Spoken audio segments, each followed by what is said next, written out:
Olá, turma. Professor Felipe aqui com vocês, mais uma vez iniciando a aula de Educação Física. A aula de hoje vamos falar sobre os esportes de campo e taco, certo? A gente vai conhecer as principais modalidades dessa categoria, vamos identificar, os elementos que caracterizam os esportes de campo e taco e discutir sobre a popularização desses esportes aqui no Brasil. Os esportes de campo e taco, entre as categorias de esportes apresentadas na BNCC, eles reúnem todas as modalidades que se caracterizam por rebater uma bola que é lançada pelo adversário o mais longe possível para tentar percorrer o maior número de vezes as bases ou a maior distância entre as bases, enquanto os defensores não recuperam o controle da bola. E assim somam pontos, como é o caso de modalidades como beisebol, cricket e softball e outras. Então, segundo Gonçalves Brett, nesse tipo de esporte as equipes atacam e defendem alternadamente, ou seja, cada equipe tem a sua vez de atacar e defender. Um ataque sempre começa quando um rebatedor consegue bater com um taco ou outro objeto na bola arremessada pelo jogador adversário, tentando mandá-la o mais longe possível dentro do campo de jogo para atrasar a devolução da bola por parte da defesa e então percorrer a distância necessária para marcar os pontos. A área de jogo é compartilhada. O time ofensivo sempre deve designar um batedor para correr, sendo possível ter mais de um batedor correndo simultaneamente. Em geral, os jogadores assumem papéis variados na defesa da equipe. Um exemplo: lançador, receptor. As intenções táticas são divididas em ofensivas e defensivas ofensivas. As ações técnicas incluem lançamentos, passes, e as recepções, que são as rebatidas e tacadas. As estratégias ofensivas devem levar o jogador a forçar o jogo e manter-se na ofensiva o maior tempo possível, enquanto nas ações defensivas o jogador deve manter a posição equilibrada no campo e conter o corredor na base. A sua prática demanda habilidades motoras específicas, como correr, lançar, rebater, andar, recepcionar, entre outras. Apesar de pouco populares no Brasil, em comparação a outras modalidades, alguns jogos de criança que possuem as mesmas características dos esportes de campo e taco, como o jogo de taco bets, que são amplamente praticados aqui no país. Vale considerar ainda que diversas capacidades físicas são solicitadas durante a prática dos esportes de campo e taco.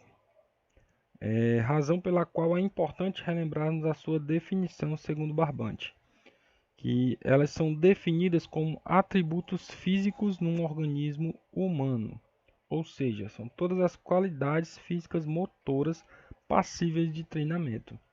É através delas que conseguimos executar ações motoras desde as mais simples até as mais complexas.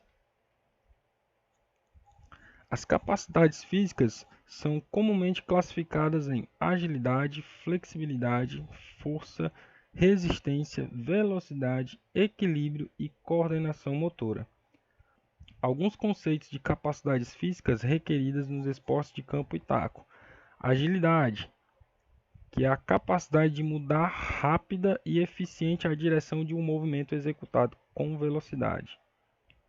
Flexibilidade, que é a capacidade de realizar movimentos com amplitude adequada, como nos alongamentos. Força, que é a capacidade de vencer uma resistência por meio de ações musculares. Velocidade, que é a capacidade que permite realizar movimentos no menor tempo possível ou reagir rapidamente a um sinal. Equilíbrio, que é a qualidade física conseguida por uma combinação de ações musculares com o propósito de assumir e sustentar o corpo sobre uma base, contra a lei da gravidade. Potência muscular, que é a capacidade que reúne a força muscular e a velocidade em um único movimento explosivo. E vamos falar um pouquinho agora das modalidades encontradas nessa categoria, né, de esportes de campo e taco. Começamos aqui pelo beisebol. O beisebol é disputado por duas equipes de 9 jogadores em um campo com formato de diamante e é organizado em 9 entradas. Em cada entrada, ambas as equipes atacam e defendem de modo alternado. Assim, a dinâmica do jogo ocorre em ações de lançamentos e rebatidas, com o intuito de que o batedor-corredor percorra a distância entre as 4 bases do jogo, pontuando por corrida completa. O objetivo do jogo é fazer a maior quantidade de pontos, ou runs. O campo tem forma de semicírculo e dentro desse semicírculo existe um quadrado com 4 bases, uma em cada ponto de encontro com o círculo. O jogo é dividido em turnos e são 9 ao todo. Eles se alternam entre ataque e defesa. Um turno chega ao término quando os 3 batedores de um mesmo time não marcam pontos e são substituídos.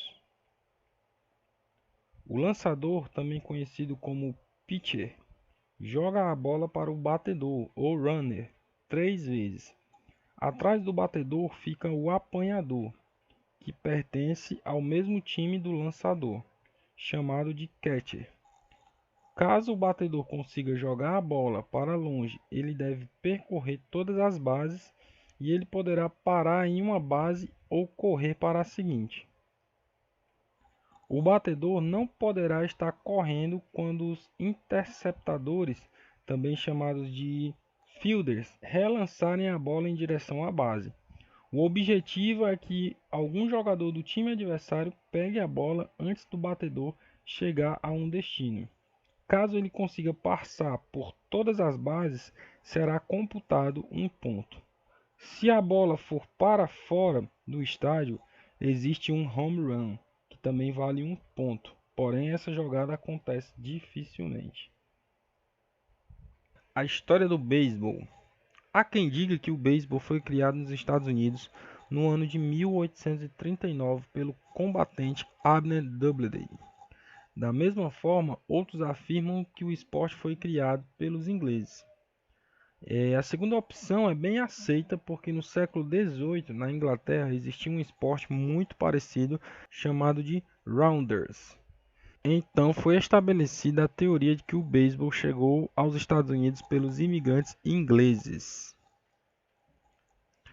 A National League, que oficialmente é uma das instituições mais antigas da modalidade na América do Norte, reconhece Abner Doubleday como responsável por firmar a base do esporte, de modo que o primeiro jogo foi disputado na cidade de Nova York em 1839. Por sua vez, o Congresso Nacional Norte-Americano, em 1953, deu uma declaração oficial dizendo que Alexander Cartwright foi o criador do desporto, mesmo muitos historiadores apontando que ele apenas contribuiu para consolidar as regras do beisebol. Antes do século XIV, existia um documento que retratava um esporte com características semelhantes na França.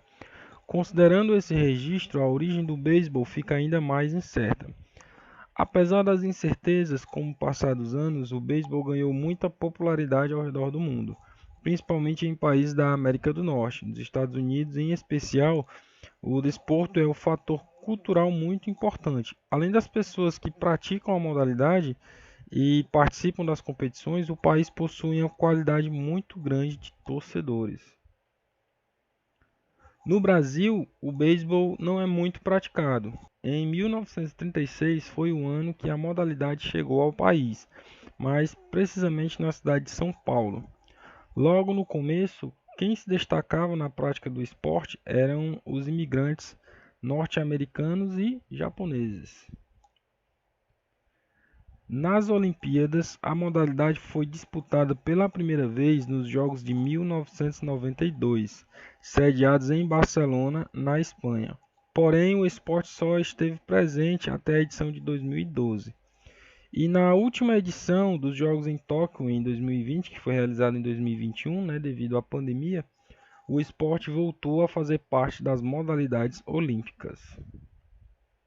Vamos ver agora sobre os equipamentos do beisebol. Vamos começar aqui com a bola, né, que junto com o taco, a bola é indispensável para que ocorra o jogo desse esporte. A circunferência da bola pode variar entre 10 e 40 centímetros. Já seu peso deve ser exatamente de 142 gramas. A estrutura pode variar de acordo com o fabricante, mas normalmente é uma esfera de cortiça com o meio envolvido por fios de algodão, lã ou corda. Qualquer que seja o material, eles devem estar compactados para que o equipamento passe pelas normas exigidas, principalmente pelo peso. Em seguida, a bola ela recebe uma capa de couro que é costurada à mão. A costura é uma parte importantíssima, pois ela é responsável pelos efeitos da bola ao longo da sua trajetória após ser lançada pelo jogador. Bolas de treinamento podem ser feitas com mistura de borracha no seu interior, assim tornando-as mais fáceis e macias de serem rebatidas pelos rebatedores. Uma bola de beisebol tem uma vida útil de 7 lançamentos. Isso em uma partida profissional. Nos campeonatos realizados nos Estados Unidos são utilizadas mais de 500 mil bolas por ano. Já no Brasil, a maioria das bolas utilizadas é de borracha, sendo utilizadas por ano cerca de 35 mil. O taco, o taco ele é fabricado em formato cilíndrico, podendo ser feito de alumínio para categoria amadora ou de madeira para competições profissionais. A maioria dos jogadores utiliza tacos de madeira nas grandes ligas do esporte, uma vez que esse equipamento está dentro das normas técnicas exigidas nas competições internacionais de sêniores. Um taco tem que pesar entre 940 gramas e 1,02 kg. Seu tamanho máximo deve ser de 1,50 m. Os jogadores de beisebol e suas funções. Então a gente tem o pitcher, que é o arremessador, o catcher, que é o responsável por orientar o arremessador, que também ele fica atrás do rebatedor. Então temos os jogadores de primeira base, que são aqueles que jogam, na área, na primeira base. Temos os jogadores de segunda base, que é aqueles que ficam entre a primeira e estão na segunda base. E temos os jogadores de terceira base, que é aqueles que jogam ali próximo ao finalzinho do campo. Temos aqueles jogadores interbase, que ele fica se movendo alternadamente para defender a segunda e a terceira base. Temos também os jardineiros ou exteriores central, esquerdo e direito, que são os responsáveis por pegar a bola rebatida para longe do campo.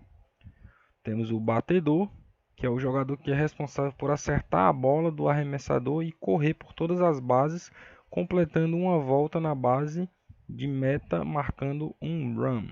Temos aqui o softball, que é um esporte praticado principalmente por mulheres, e trata-se de uma versão mais simplificada do beisebol. Quem criou o esporte foi George Hancock, que teve no início a intenção de criar um beisebol para ser jogado em ginásio coberto. O ano era 1887. Antes de ter o nome de softball, o esporte teve alguns outros nomes: mushball, kitten ball, diamond ball, pumpkin ball. Porém, logo o softball ficou popular e, como nem todos tinham acesso às quadras, passou-se a praticá-lo ao ar livre. Inicialmente nos parques, não demorou muito para se organizarem os primeiros torneios de softball fora das quadras. O esporte foi incluso nas Olimpíadas somente em 1996. Os dirigentes do beisebol sugeriram que o softball fosse incluso nos Jogos Olímpicos, como o beisebol para as mulheres. A sugestão foi aceita, tanto que atualmente o esporte é praticado nas Olimpíadas e nos Jogos Pan-Americanos somente por mulheres. Existem poucas diferenças entre o beisebol e o softball. São elas: o campo de softball é menor, o tempo de jogo, No softball, o tempo de jogo é 7 tempos contra 9 tempos do beisebol. A bola do softball é um pouco maior. O lançamento no softball, o lançamento é por baixo, mais ou menos ali na altura do quadril. E já no beisebol, o lançamento é feito por cima, certo? O objetivo do softball é o mesmo que o beisebol, marcar pontos. E o softball é muito popular nos Estados Unidos, assim como o beisebol. Entende-se que o softball é mais fácil de jogar. As americanas ganharam medalhas em todos os jogos de softball nos Jogos Olímpicos, em 1996, em Atlanta, em 2000, Sydney e em 2004 em Atenas. As atletas dos Estados Unidos ganharam os últimos 6 campeonatos mundiais da modalidade que acontecem a cada 4 anos, né?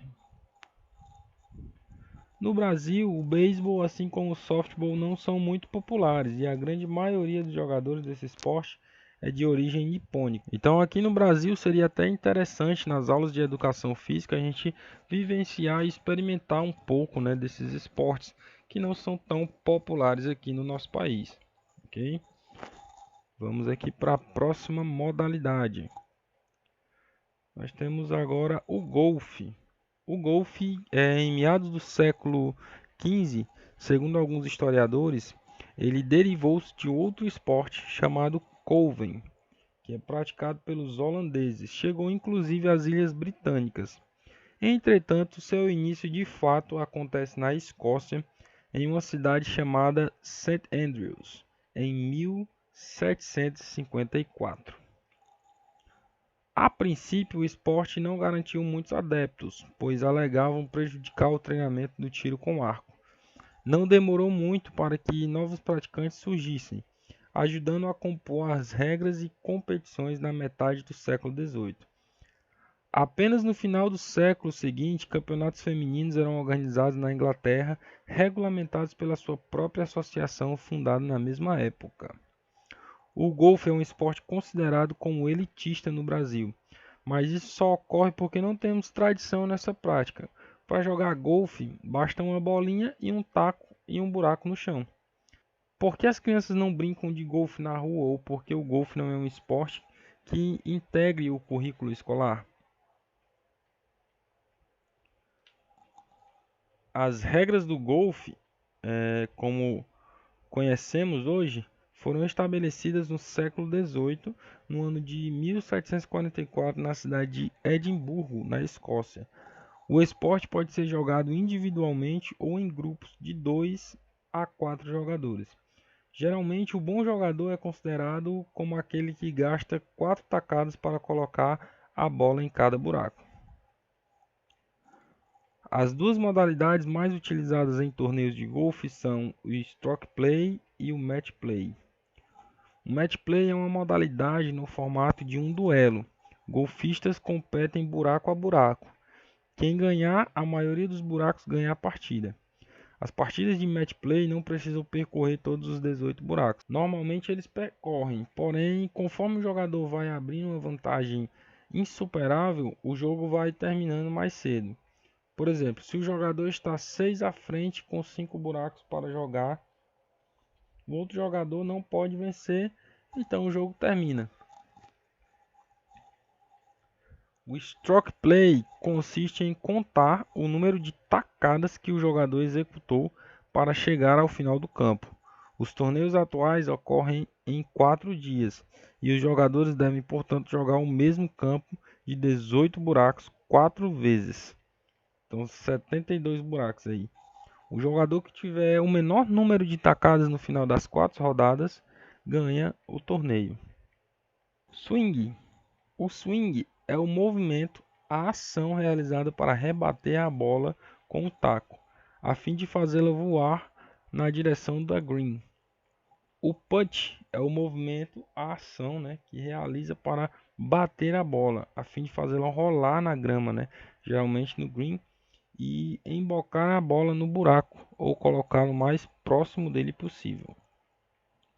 Acredita-se que o golfe tem origem romana, especificamente na Pagânica, a pagânica era um jogo em que se batia com um pau torto em uma bola de couro recheada de penas ou lãs. Ainda que não haja comprovações sobre essa origem, não é difícil notar a semelhança entre a pagânica e o golfe. Os contornos próprios do golfe ganharam suas formas na Escócia. Trata-se de rebater uma pequena bola com o auxílio de um taco até cair em um determinado buraco. O percurso que a bola deve realizar para atingir o seu objetivo leva o nome do buraco a ser atingido, e algumas vezes esse percurso tem algumas dificuldades que precisam ser ultrapassadas, como árvores, areias e poços. Ainda que existam mini campos de golfe em shoppings, oficialmente o golfe é jogado em grandes campos que compreendem 18 percursos distintos. A pontuação do golfe é bastante curiosa. A quantidade de tacadas a ser feitas até que a bolinha atinja o buraco determinado é chamada de par. Para cada distância há um determinado número de pares. Cada pontuação apresenta uma nomenclatura diferente que será descrita a seguir. Condor, quando o jogador atinge seu objetivo em 4 tacadas a menos do que o par. Albatross, com 3 tacadas a menos que o par. Eagle, com 2 tacadas a menos que o par. Birdie, com 1 tacada a menos que o par. Par, que é o número de tacadas igual ao determinado par. Bogey, quando o jogador precisa de uma tacada a mais do que o par para atingir o buraco. Double Bogey, que é quando há 2 tacadas a mais do que o par. Triple Bogey, que é quando tem 3 tacadas a mais do que o par. E Quadruple Bogey, que é quando há 4 tacadas a mais que o par. Quando ocorre de um jogador acertar o buraco com apenas uma tacada, essa jogada leva o nome de Hole in One. E é raríssimo de acontecer. E quando acontece, o esporte profissional costuma dar premiações extras para o atleta que realiza esse feito. Já no esporte amador é proibido receber recompensas, né? Então o atleta é quem paga almoços e jantares para comemorar essa jogada. E vamos aqui a algumas curiosidades. Se por um lado executar um hole in one é raro, imagine 2 jogadas dessas consecutivas. Essa é uma das curiosidades do golfe. A primeira pessoa a realizar esse feito foi uma mulher que só puderam ingressar profissionalmente, né, no golfe a partir de 1944, que foi a Laura Cox, em 1977, na Austrália. Antigamente, os campos eram construídos com uma quantidade diferente de buracos, de acordo com o seu tamanho. Alguns tinham apenas 5. O mais famoso, o clube de golfe na Escócia, o St Andrews, contava com, no início, 22 buracos. Em 4 de outubro de 1764, os diretores resolveram diminuir o número para 18, tornando o percurso mais desafiador. A mudança inspirou os demais clubes a adotar esse número. Aqui a gente vai ver um pouco sobre o significado dos números. Primeiramente, o número presente no taco de golfe representa o loft do equipamento. O loft é uma medida em graus do ângulo entre a face do taco e a face vertical do eixo flexível do jogador. Seu objetivo é determinar a distância e a trajetória que a bola pode assumir. Dessa forma, quanto menor o número, mais comprida e precisa a tacada. Então, como a gente escolhe um taco, né? A princípio, para escolher um jogo de tacos, você deve avaliar vários pontos. Em suma, suas preferências pessoais, seu tipo de jogo, né, que é seu estilo de tacada, e o jogo em si, as distâncias e trajetórias da bola. Cada conjunto é limitado em 14 tacos de golfe e em geral é composto por tacos de ferro, né? E aí cada um tem a sua numeração, tacos de madeira, né? E um putter. E esse é o golfe, certo? Então vamos para a próxima modalidade, que é o cricket. O cricket é um esporte jogado entre duas equipes de 11 jogadores cada. com bola e tacos. O objetivo é que uma equipe marque mais corridas que a outra. Vamos ver um pouquinho da história desse esporte. Também referido como cricket, esse esporte possui origens rudimentares relacionadas à Inglaterra no século XVII, referindo-se à prática do atolball, um jogo recreativo apropriado e adaptado pelos nobres. As primeiras regras esboçadas para o cricket datam de meados da década de 1780, as quais têm sido modificadas e atualizadas ao longo dos anos. O cricket compôs a edição dos Jogos Olímpicos de Verão na edição de Paris em 1900. No entanto, foi retirado do quadro de esportes olímpicos pela indefinição de algumas regras. Outro fator da saída do programa foi o baixo número de adeptos. Isso porque o cricket não é um esporte muito praticado mundialmente, sendo a Inglaterra, a Índia e o Paquistão os principais países adeptos da prática profissional do esporte. Semelhante com o jogo Tackle Belt, que parece uma forma simplificada do jogo inglês, o princípio é o mesmo. O arremessador tem que derrubar a casinha ou wicket e o rebatedor tem que bater a bola e correr até o outro wicket para marcar pontos ou runs. Aqui a gente tem uma visão da perspectiva, né, que o bowler tem do pitch e do cricket. O bowler corre até o primeiro wicket, né, e arremessa a bola. E o wicket consiste em 3 estacas de madeira, né, plantadas no chão, cobertas por 2 pedaços de madeira chamados de balls. Aqui nós temos uma jogada onde o rapaz tenta rebater a bola. No cricket, o objetivo do arremessador é fazer a bola passar pelo rebatedor e atingir o wicket, né, que é aquela casinha. A partida começa com 2 jogadores do time atacante no pitch, cada um segurando um taco. Esses jogadores ficam em lados opostos nas extremidades do pitch, um perto de cada wicket. O esporte no Brasil. De acordo com o Cricket Brasil, o cricket começou a ser praticado no país em meados de 1800, no Rio de Janeiro, a partir de traços culturais de ingleses residentes na época. Assim, em função da proximidade entre a monarquia brasileira e a comunidade britânica, o esporte passou a ser praticado no gramado da Casa da Princesa Isabel, o qual se tornou o primeiro campo adequado à prática. Posteriormente, com a instituição do Brasil República e a mudança da família real, o campo foi assumido como instalação permanente para a prática de futebol. Com isso, um campo foi construído pela Associação Rio Cricket em Niterói em 1897, onde foi realizado no ano seguinte o primeiro campeonato.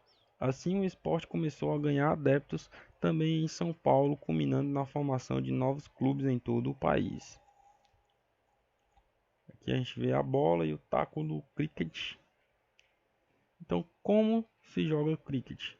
Por não ser um esporte massivo, né, as normas que orientam o jogo do cricket são bastante desconhecidas ou complexas ao público, o que se soma também ao fato de possuir regras muito específicas. Cada equipe de cricket é composta por 11 jogadores. 2 equipes jogam o esporte em um campo que, não apresentando uma dimensão oficial definida, tem como exigência a amplitude do espaço. Aqui a gente vê os jogadores distribuídos, né, no campo. A partida tem início com 2 jogadores atacantes posicionados no pitch, que são as extremidades do corredor, onde se localizam as casinhas, wickets, né? Ambos os jogadores possuem um taco, no entanto, um é o rebatedor, striker, e o outro é o não rebatedor, non-strike. Os jogos são disputados em um campo de formato oval, com um corredor ao centro. Nas extremidades encontram-se as 2 casinhas de madeira, bem como o pitch. O cricket pode ser disputado em 3 formatos, os quais variam em sua duração. T2, que dura mais ou menos 3 horas, One Day, que dura 8 horas, e o Test Cricket, que dura 5 dias. O seu objetivo, portanto, é marcar mais corridas do que o adversário, sendo essas corridas contabilizadas por over. quantidade de corridas. A partida de cricket possui duas entradas, ou seja, uma equipe inicia arremessando e a outra rebatendo. Depois, quando todos os rebatedores de uma equipe forem eliminados ou os turnos acabarem, alternam-se as posições de arremesso e rebatida, ocorrendo então a segunda entrada. Quando o rebatedor se desloca do ponto A ao ponto B, contabiliza-se uma corrida. E se a bola rebatida por ele chegar ao perímetro do campo, automaticamente são contabilizadas 4 corridas. No entanto, se ela for além do perímetro, são contabilizadas 6 corridas, sendo este o maior score obtido no jogo. Os jogadores podem ser eliminados da partida quando ocorrer as seguintes situações: derrubando a casinha, né? A corrida elimina quando a bola derruba a casinha antes do jogador chegar ao ponto B. Quando apanharem a bola sem que ele tenha tocado no chão, ou quando a bola, né, vai em direção à casinha e toca nas pernas do jogador. Pontuação. Como comentado, uma partida de cricket é contabilizada conforme o número de overs, corridas da equipe, sendo que cada corrida corresponde a 6 bolas rebatidas. Portanto, uma partida de one day é composta por 50 corridas. Sendo assim, contabiliza-se com 300 bolas. Esse sistema de pontuação se aplica às 3 variações do esporte. Desse modo, ganha a equipe que contabilizar ao final da partida, portanto, o maior número de corridas. Os jogadores, né? Temos os arremessadores, que são os bowlers. O arremessador bowler é o principal jogador defensivo, ficando assim posicionado no lado oposto do rebatedor, e seu objetivo é arremessar a bola de modo que ela passe pelo rebatedor e atinja a casinha. O rebatedor rebate a bola o mais longe possível para que possa se deslocar do ponto A ao ponto B no corredor e assim contabilizar as corridas conforme foi mencionado. Além dessas funções dos jogadores, há os demais jogadores de defesa, que são responsáveis pela recuperação das bolas rebatidas, para que assim a corrida do rebatedor e do não rebatedor seja interrompida. Vamos ver agora os equipamentos, né? No cricket são usados como equipamento os tacos específicos, a bola, as casinhas de madeira e os equipamentos de proteção, que são os capacetes, caneleiras, luvas, cotoveleiras, protetores de coxa, tórax e braço. O esporte ele iniciou a campanha para ser incluído, né, nos Jogos de Los Angeles em 2028, mas a meta é entrar na edição de Brisbane em 2032. E assim finalizamos a nossa aula sobre os esportes de campo e taco. Espero que vocês tenham compreendido e procurem praticar essas modalidades aí, certo? Num futuro próximo. A todos um grande abraço e até a próxima aula.